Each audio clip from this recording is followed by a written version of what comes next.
ladies and gentlemen, you're back once again with the Economancer. Today we're going to be discussing something mildly controversial, but y'all voted for it, which was pretty cool. I actually got something voted on, and it's where I'm going to go with this one. So today we're going to be going into the Matrix. What is the Matrix? Is it real? So if you haven't noticed, there's been a lot of talk in the world about us living in a Matrix. Whether this means we're in some simulation or there's a group of individuals who control everything that is, roughly speaking, outside of our objective reality. One of the biggest proponents of this statement is someone like Andrew Tate, who constantly says to get out of the Matrix or that we live in a Matrix, so on and so forth. It's really annoying. But what is the Matrix? We can look at the work of Jean Baudrillard in his work on simulation and simulacra, which, if you didn't know, this was the basis for the movie The Matrix, and he actually kind of rebuked them. But anyway, essentially, Baudrillard argued that the concept of the real has been replaced by a world of simulations and copies, which you refer to as simulacra. So in this, there are three orders of simulacra, each representing a different level of distance from the real thing.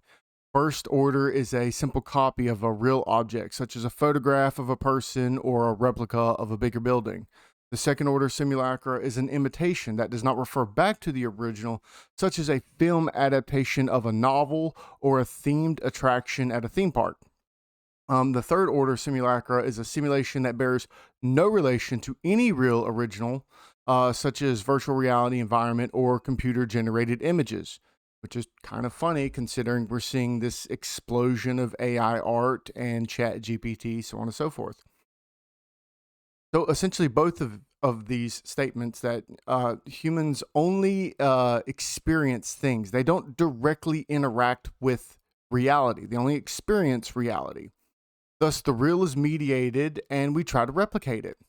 So thus, the Matrix is this illusion that affects humans by having them assume that they exist in the real. Thus, he argued that as we move further into the realm of simulation and simulacra, we lose our connection to the real world, and we become increasingly disconnected from reality, leading to loss of meaning and the authenticity, as well as a crisis of representation, of which it becomes difficult to distinguish between what is real and what is not.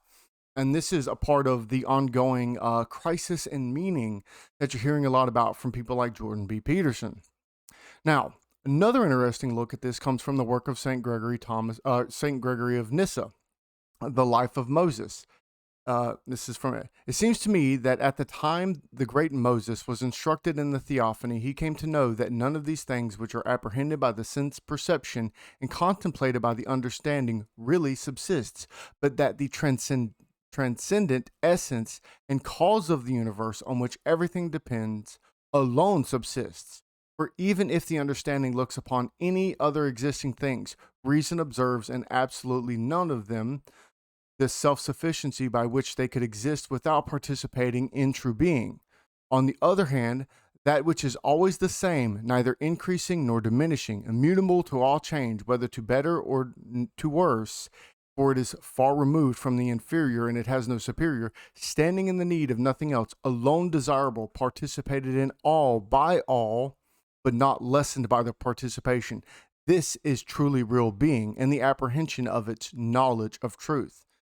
So we can look at these two and we can see some type of interpretation for radical constructivism, which that individuals leak up specific interpretations of experiences and ideas with their own references of what is possible and viable. So all of this kind of leads to this process of knowledge construction and understanding of the world is dependent upon an individual's subjective interpretation of their own experiences, not what actually happens. So how does this tell us whether we're answering the question if Matrix exists or not? Well, suppose you wanted to advocate for an objective, say, a set of values, say human rights or whatever. The first problem is that radical constructivism immediately destroys any notion of objectivity. Furthermore, you cannot reliably ascertain if an actual problem exists because perception is individually created. And then the last thing is radical constructivism is extremely cynical of science. And Not all forms of radical constructivism are cynical of science, but the bigger motions of them are. So the matrix is that radical construction. So it's an essential prerequisite for a closed but functionally open social system or psychic system, and based on our ways of communication, like we talked about in that transactional model. So acting and understanding are circularly conjoined. To act, one must understand. To understand, one must act. And for one to understand, one must communicate. So on and so forth. People cannot download their thoughts into each other's heads. I cannot force you to believe what I believe. There has to be some shared mutual information or shared meaning, so on and so forth. We must internally accept what someone says. Now, there's a case for cognitive dissonance, but for me, that backs up my argument that people can hold simultaneously mutually exclusive beliefs. Now, what is this meant to express is that our internal processes are not hinged on external structures, and that life is about the exchange of different thoughts and ideas and everything else between people. This is similar to an argument Jordan Peterson makes when he says your identity is in communication with others, such that I claim I am X, but a person sees me as Y. There is some give and take about my identity. I don't get to force my identity on other people. It has to be in communication. There are parts of my identity that are internally constructed, but a lot of those parts are also part of a broader communication process. So, if radical constructivism is correct, then we live in a matrix. Well, first, radical constructivism is only pragmatically correct. The full extent of it being correct would lead to, like, Salafism, which is silly. I think we can all agree on that. Second, the overly cynical and critical view of humans and systems isn't useful, in my opinion. I'm looking at you, reactionary right wing and radical left wing. Y'all are crazy. Stop it.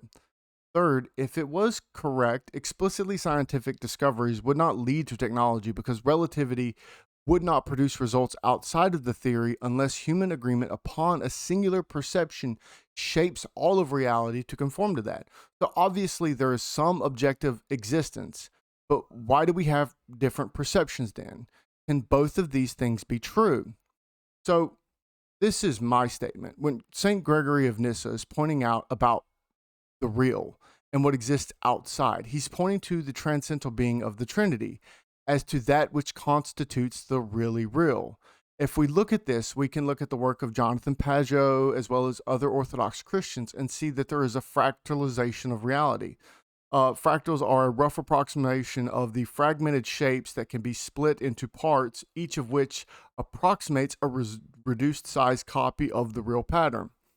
Objective reality, at the top, or in the work of St. Gregory of Nyssa, God is at the top and is the pattern reflecting down. So the pattern of creation, the pattern of destruction, so on and so forth. Thus, we all perceive different fractal pieces of the whole. Our patterns are approximately similar, and that would explain how two people can see the same thing but draw different conclusions. That is because they can only see one part of the pattern.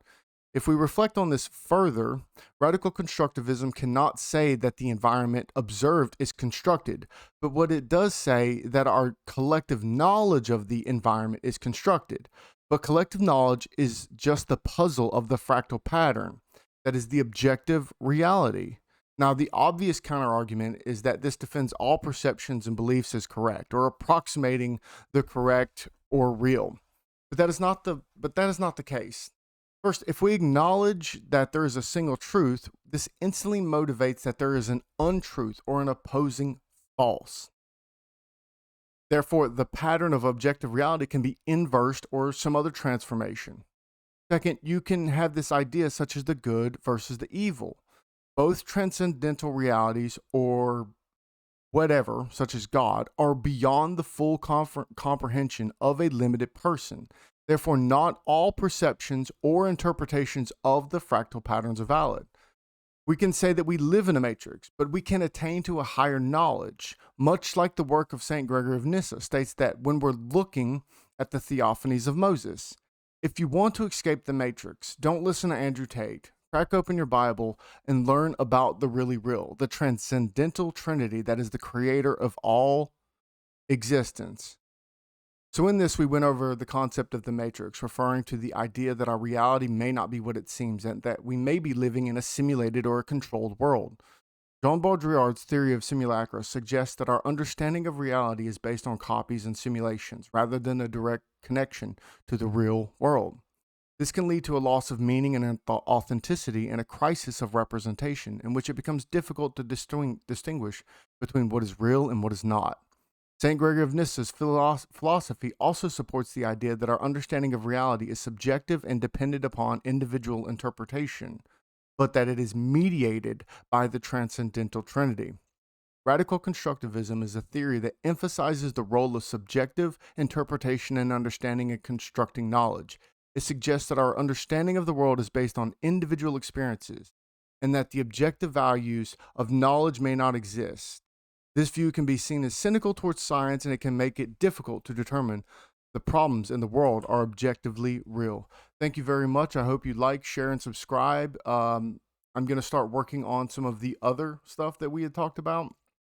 And then I'm also going to be jumping into some of the more in-depth mathematical models of communications theory, leading into hopefully culminating into going over Loet-Leydesdorff's triple helix model and how that works in our modern society and economics. Thank you so much for watching and have a wonderful day.